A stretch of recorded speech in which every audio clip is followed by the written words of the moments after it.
तुम मुझे गुस्सा दिला रही हो। उसकी बात सुनकर नासिर ने कहा, मैं चाहता हूँ कि बाजी तुमसे एक दफ़ा मिल लें, फिर हम आइंदा का लाहे अमल तय कर लेंगे। सॉरी नासिर, मैं ये नहीं कर सकती। मुझे कॉलेज जाने के अलावा कहीं और जाने की इजाज़त नहीं है, उसने बेबसी से कहा। इसकी बात सुनकर दूसरी तरफ से फ़ोन बंद कर दिया गया। इसके बाद नासिर ने खुद से फ़ोन नहीं किया।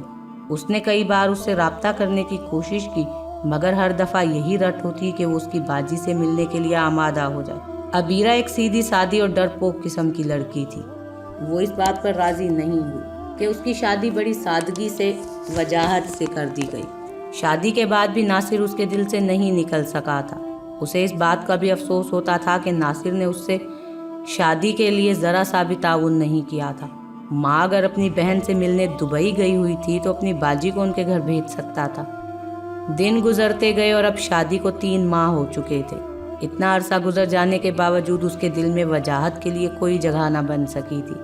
वो ना उससे बात करती थी और ना उसको देखती थी। वो काम पर चला जाता तो उसे सुकून और इत्मीनान का एहसास होता। वो काम से घर आ जाता तो उसे एक बेकली सी महसूस होने लगती। उसके रवैये से वजाहत हैरत ज़दा तो था, मगर इस सिलसिले में उसने आज तक कोई सवाल जवाब नहीं किया था। उसे वजाहत से नफ़रत तो नहीं थी, मगर वो उससे मोहब्बत भी नहीं करती थी। वजाहत भी जाने किस मट्टी का बना था कि उसकी बेइल्तफ़ाती और नज़रअंदाजी पर कोई हरफ शिकायत ज़ुबान पर नहीं लाता था। उसने अबीरा से शादी अपने बाप के कहने पर की थी। उसे अपने बाप से बेहद मोहब्बत थी, क्योंकि वो उसके साथ बिल्कुल दोस्तों की तरह रहता था। बाप की खुशी के लिए वो घर में यही जाहिर करता था कि वो इस शादी से बहुत खुश है। उससे शादी करके वजाहत बहुत खुश था। वो एक शर्मीली तबीयत का लड़का था, मगर शादी की रात को ही वजाहत को अंदाज़ा हो गया कि बीवी खोई खोई सी मिली है। उसने ये सोचकर दिल को तसल्ली दी कि अपने घर वालों से दूरी की वजह से ऐसा होगा। ऐसा मालूम होता था कि जैसे शाहिदा को दुनिया की किसी चीज़ से दिलचस्पी नहीं। वजाहत ने ये बात भी नोट की, उसको खुद से मुखातिब नहीं करती थी।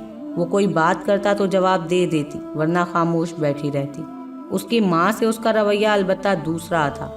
उसके पास बैठी होती तो खुद से भी बातें शुरू कर देती थी।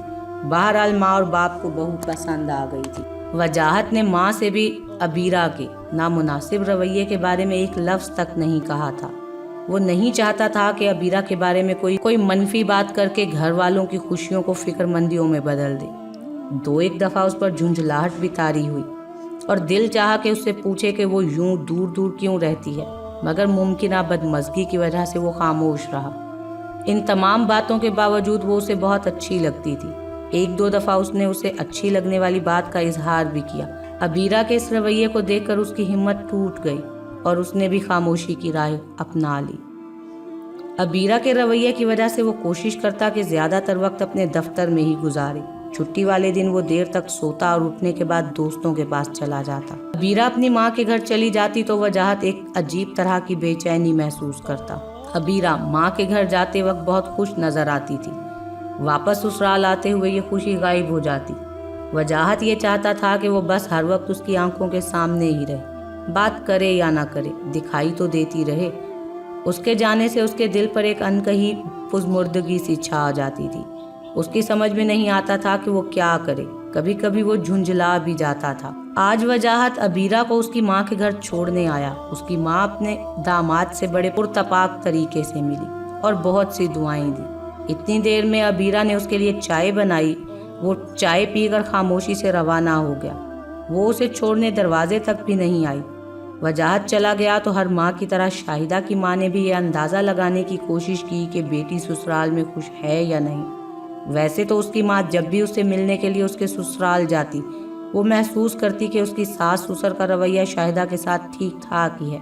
अलबत्ता इस बात पर उसे हैरत होती थी कि वजाहत का तस्करा वो बिल्कुल नहीं करती थी। इस बात ने माँ के दिल में तशवीश की एक लहर दौड़ा दी, मगर वो सोचती कि एक आध बच्चा हो जाने के बाद वो बदल जाएगी और अपने मियाँ के करीब हो जाएगी। शायद नए माहौल की वजह से वो ऐसी हो गई हो। शाहिदा जब भी घर आती उसकी माँ को बहुत खुशी होती। वो आज भी थोड़ी देर तक उसके पास बैठकर बातें करती रही, फिर दोपहर के खाने की तैयारी में लग गई। शाहिदा टीवी खोलकर बैठ गई। टीवी पर ब्रेकिंग न्यूज़ चलने लगी थी। अचानक वो हैरत से गूंग होकर रह गई। टीवी में नासिर को दिखाया जा रहा था। उसके हाथों में हथकड़ियाँ लगी हुई थी। डर और खौफ उसके चेहरे से आया था। उसके साथ उसके 4 साथी भी उसी हालत में पकड़े गए थे। इन साथियों में एक लड़की भी थी जिसने अपने चेहरे को चादर में छुपा रखा था। पास ही कुर्सियों पर साइबर क्राइम की टीम के अरकान बैठे हुए थे और प्रेस कॉन्फ्रेंस में एक डिप्टी डायरेक्टर इस वाकया की तफसीलात बता रहा था जिसमें उन लोगों को पकड़ा गया था। अबीरा का दिल जोर जोर से धड़क रहा था और कानों में साई साई सी हो रही थी।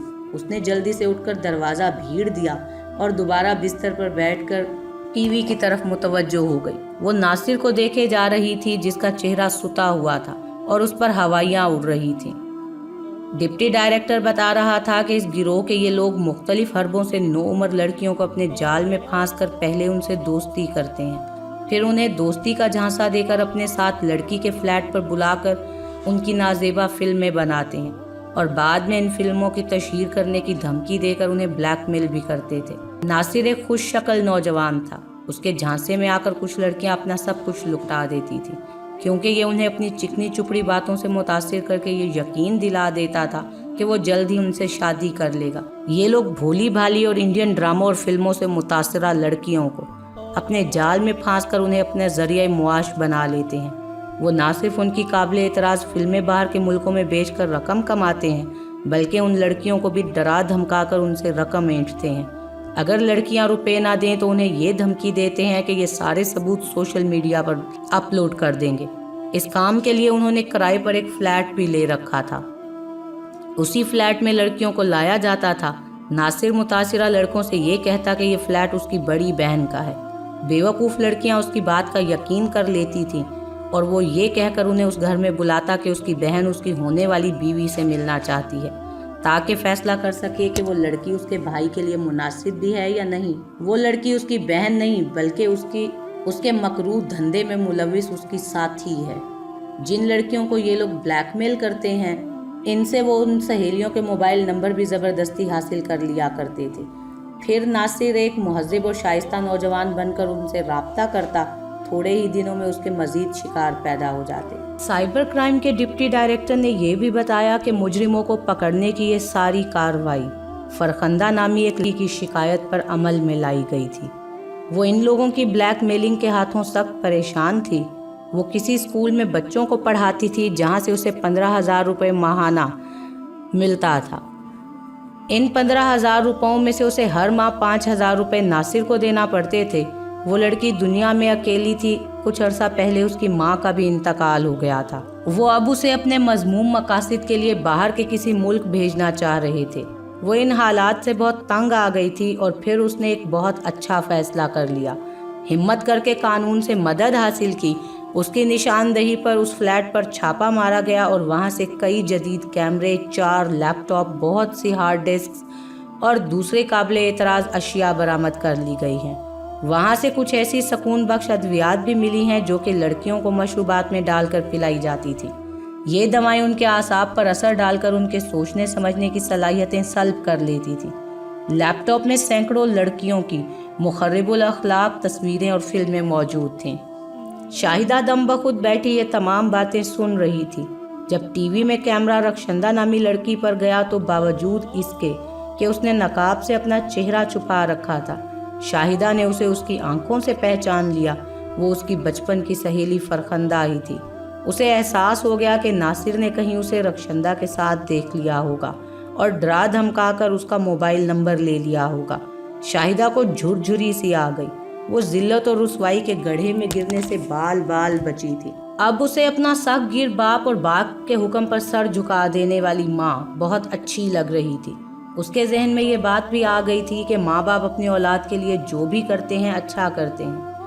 माँ बाप के फैसलों पर अमल करके औलाद को ज़िंदगी भर एक तहफ़्फ़ुज़ हासिल रहता है और किसी भी बुरे वक्त में उनकी हर तरह की हिमायत और मदद मैसर होती है।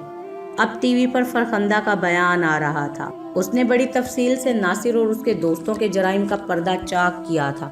आखिर में उसने इस बात का एतराफ़ भी किया कि नासिर की धमकी के नतीजे में उसने भी अपनी एक सहेली का मोबाइल नंबर उसे दे दिया था, जिसका उसे बेहद अफसोस था। मगर खुशी इस बात की थी कि वो सहेली इस शैतान के जाल में नहीं फंसी थी। अबीरा ने लरसते हुए हाथों से रिमोट उठाकर टीवी बंद कर दिया और बिस्तर पर गिर पड़ी। وہ اس بات پر شکر ادا کر رہی تھی کہ وہ ایک نہایت بڑی تباہی اور بدنامی سے بچ گئی تھی۔ تھوڑی دیر بعد جب اس کی حالت سنبھلی تو اس نے اپنا ہی وہ چھوٹا سا موبائل نکالا اور وجاہت کا نمبر ملانے لگی۔ نمبر ملا تو اس کے کچھ کہنے سے پہلے ہی اس کے کانوں میں وجاہت کی حیرت بھری آواز آئی، عبیرہ خیریت تو ہے؟ کیسے فون کیا؟ اس نے بولنے کی کوشش کی تو آواز جیسے حلق میں اٹک گئی۔ اس نے کھنکار کر گلا صاف کیا اور بولی، چھٹی کے بعد آ کر مجھے لے جائیے گا، میرا دل نہیں لگ رہا، مجھے آپ، امی اور ابا بہت یاد آ رہے ہیں۔ یہ کہتے کہتے اس کی آواز بھرا گئی تھی۔ دوسری طرف چند لمحوں تک تو خاموشی چھائی رہی، پھر اس کے کان میں وجاہت کی شوخ آواز سنائی دی، بھاڑ میں جائے چھٹی، میں ابھی آ رہا ہوں۔ جی اچھا، میں تیار بیٹھی ہوں۔ شاہدہ نے اپنے آنسو ضبط کرتے ہوئے ایک دل فریب ہنسی کے ساتھ کہا اور فون بند کر دیا۔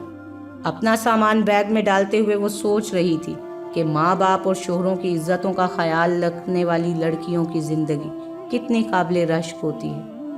وہ شادی سے پہلے اپنے ماں باپ کے گھر میں بڑی عزت اور احترام سے وقت گزارتی ہیں، اور شادی کے بعد مرتے دم تک اپنے شوہر کے گھر میں وہ لڑکیاں جو اپنی عزت کے رکھوالوں کی قدر نہیں کرتی، ناصر جیسے شیطان اور درندہ صفت لوگ قدم قدم پر انہی کے گھات لگائے بیٹھے ہوتے ہیں۔